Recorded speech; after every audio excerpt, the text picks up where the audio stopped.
There's a moment. A familiar, quiet tension. Someone asks you for something, your time, your help, your energy. You feel that little tug in your chest, that inner conflict. You don't want to do it. But instead of saying no, you smile. You say sure? And instantly, a piece of your peace is gone. Why do we do that? Because we're wired to connect. To be liked. To be seen as cooperative, helpful, nice. Saying no feels like rejecting someone, and worse, like they might reject us in return. But here's the paradox: the more often you say yes to others at your own expense, the more they respect you less. Not more. Saying yes to everything makes you look agreeable, but also spineless. And deep down, you know it. You start resenting people. You get exhausted. You wonder why you feel burned out, invisible, or even angry, and it's often because you didn't protect your own boundaries. So let me ask you, have you ever said yes when your whole body was screaming no? If so, this video is for you. We're going to talk about how to say no with strength, without guilt, and, most importantly, without damaging your relationships. Because true influence isn't about pleasing everyone. It's about leading with clarity, kindness and confidence. Most people think that saying no will make others dislike them. But here's the truth: people don't dislike your no. They dislike the way you say it, if it's cold, abrupt, defensive, or full of guilt. But a well-placed, calm no, that builds respect.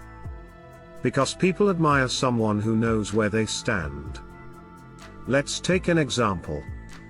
Your colleague says, "Can you help me finish this report by tonight?" You're already drowning in work. But instead of saying no directly, you hesitate, smile awkwardly, and mutter, "I guess I can try." You've just signed up for stress, and they've learned you're someone who can be pushed. Now imagine this: you take a breath. You look them in the eye. And you say gently, "I really want to support you, but I'm fully booked today. I wouldn't be able to do a good job. I hope you understand." That's not rude. That's clear, honest, and respectful. You're not rejecting them. You're protecting your priorities.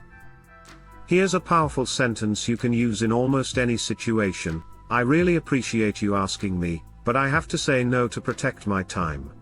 You're showing gratitude and holding a boundary. That's emotional intelligence in action. The trick is your tone. Say it with calm confidence. No long explanations. No guilt. No apology. Say it once. Say it warmly. Then stop talking. The more you justify yourself, the more permission you seem to be asking. And you don't need permission to say no. In fact, people will often mirror your attitude.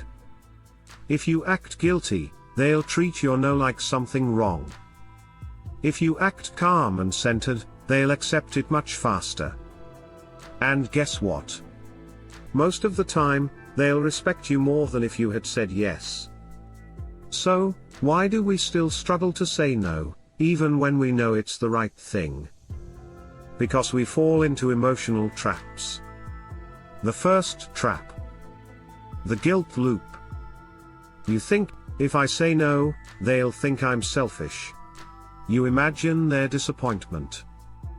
You feel like a bad friend, a bad colleague, a bad person. But pause. What if they are being selfish, for expecting you to sacrifice your time and peace? Setting boundaries isn't selfish. It's self-respect. The second trap: the fear of rejection. You're afraid that by saying no, people will stop liking you. But here's a strange truth: The people who truly value you won't vanish when you say no. They'll stay. And the ones who disappear, they were only attached to what you gave them, not to who you are. The third trap. The hero complex. You want to be the one who saves the day.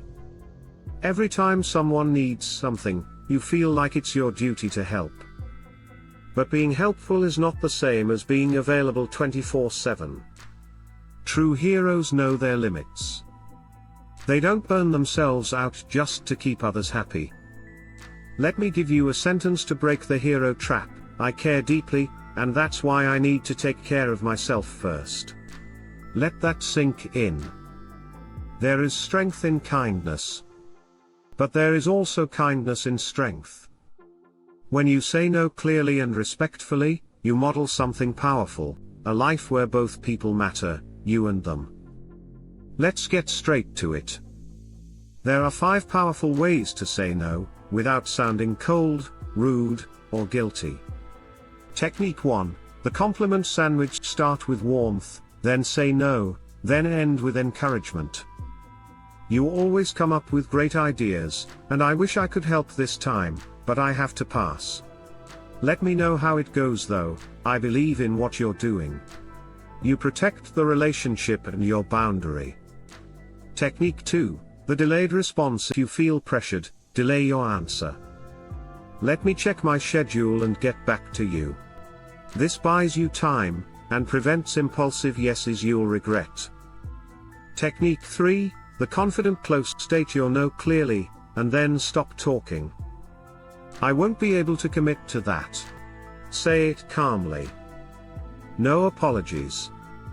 No over-explaining. Silence after your sentence is powerful.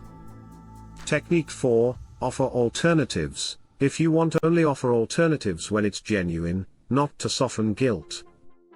I can't help you move this weekend, but I can ask around if someone else is free.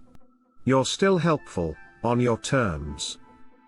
Technique 5, use body language that matches your words: your body speaks louder than your voice. Keep eye contact. Don't fidget. Use slow, open hand gestures. Smile gently if appropriate. Breathe slowly, don't rush. Your presence says as much as your words. And most importantly, don't say no from a place of defense. Say it from a place of calm clarity. Here's a mantra for you: saying no to you is saying yes to me. That's not selfish. That's balanced. So, next time someone asks you something that doesn't feel right, pause. Check in with yourself. Speak your truth with grace. And walk away knowing you didn't just protect your time.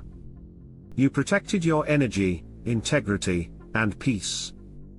Because the most likable people are the ones who respect themselves first.